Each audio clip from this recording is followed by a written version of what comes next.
ओम शांति। बहुत सुंदर विषय है, क्रोध का लक्षण, कारण एवं निवारण। जो बाबा ने अब शिवरात्रि में कहा कि जैसे अगर शिव जी को प्रसन्न करना है तो दुनिया में क्या करते हैं, अक के फूल चढ़ाते हैं। तो बाबा ने, उस शिव भोलानाथ ने हमें प्रसन्न होने के लिए कौन सा फूल मांगा? अगर हमारे अंदर और विकार को तो हमने छोड़ दिया, लेकिन ये दूसरे नंबर का विकार है, वो है क्रोध। तो इस क्रोध के फूल को हमें क्या करना है? अभी शिव जी के ऊपर चढ़ाना है, क्योंकि प्रत्यक्षता का आधार है क्रोध मुक्त जीवन। तो इस क्रोध को के पर हम जीत कैसे प्राप्त करें, और ये बाबा ने क्यों कहा है? क्योंकि जो क्रोध करता है, क्रोध मतलब जरूरी नहीं कि केवल मुख से क्रोध करना, लेकिन संकल्प से, व्यवहार से, वाइब्रेशन से, उससे भी क्रोध होता है। अगर ऐसा हम क्रोध करेंगे तो ऐसी आत्मा योगी नहीं बन पाती, क्योंकि योगी बनने के लिए मन की एकाग्रता बड़ी जरूरी है,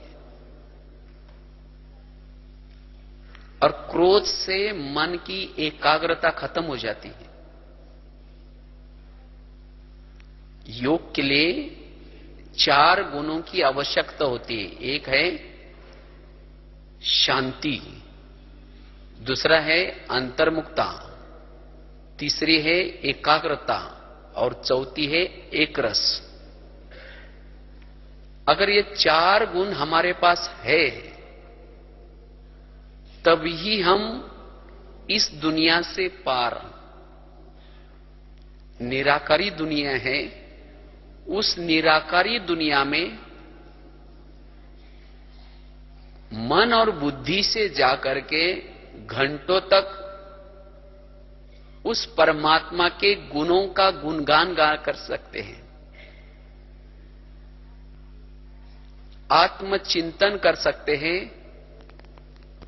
सोमानों का चिंतन कर सकते हैं, मनन चिंतन कर सकते हैं। अगर ये 4 गुणों में से एक गुण की भी कमी है,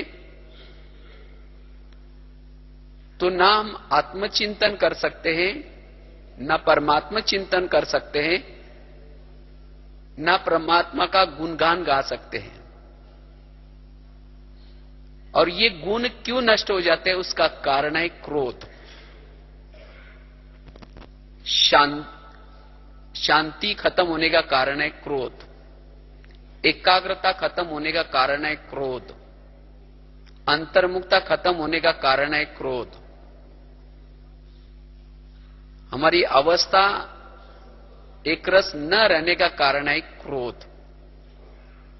इसीलिए हमें क्या करना है? अगर हमें योग का आनंद लेना है, तो इसलिए इसके तरफ ध्यान देना बड़ा जरूरी है।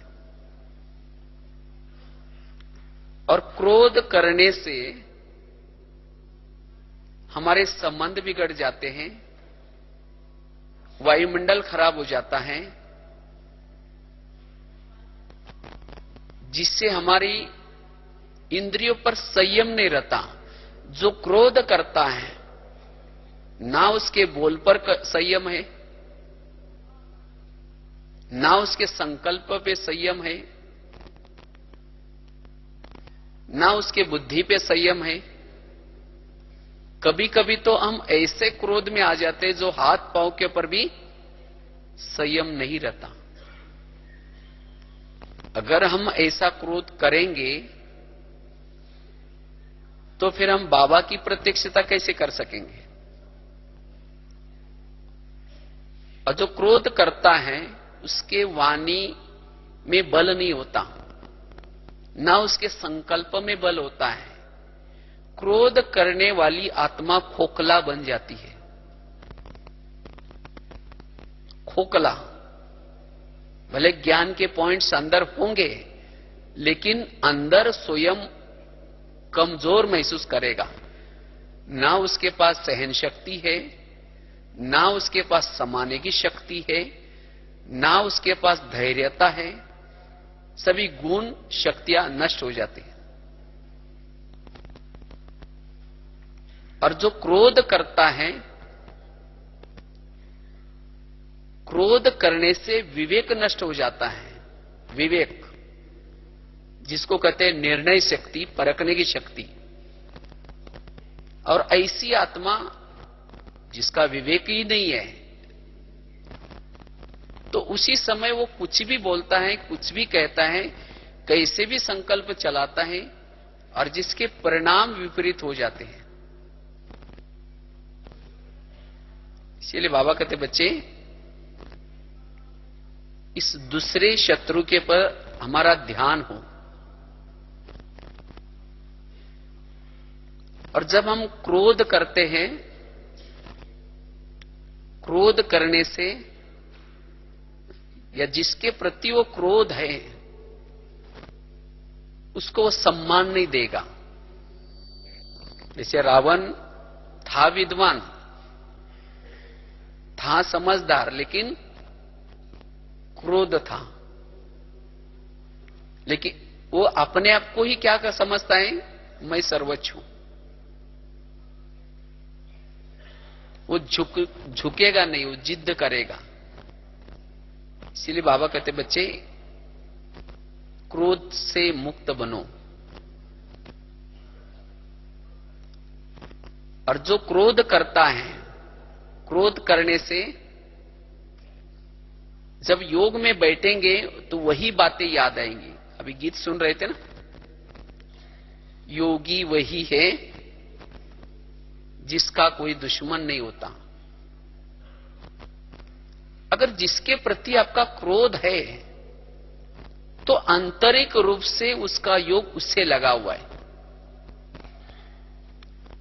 योगी का ना मित्र होता है ना शत्रु होता है। अगर जिसके प्रति आपका क्रोध है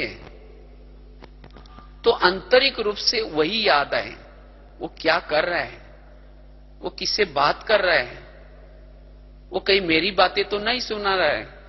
मना उसको शंकाएं, कुशंकाएं, अनेक संकल्प विकल्प, और जिसके कारण जब योग में बैठेगा, भले योग की विधि पता है, योग की विधि पता होने के बावजूद भी शुरू तो करेगा, मैं आत्मा हूं, मैं शांत स्वरूप हूं। फिर कहेंगे उसने मुझे क्यों बोला, वो आखिर अपने को क्या समझता है। फिर कहेंगे छोड़ो कोई बात नहीं, मैं आत्मा हूं, मैं शांत स्वरूप हूं। फिर कहेंगे मेरे को ही क्यों बोला हो। तो वही बातें उसको आत्मचिंतन परमात्मा चिंतन करने नहीं दे रहे। तो योग में भी वो कनेक्शन बाबा से नहीं जोड़ पाएगा।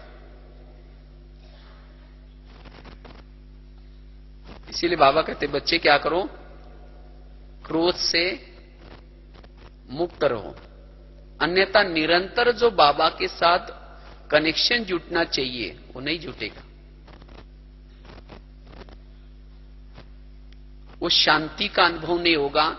जो सोमान आपने सवेरे लिया है उस सोमानों का चिंतन नहीं कर पाएंगे।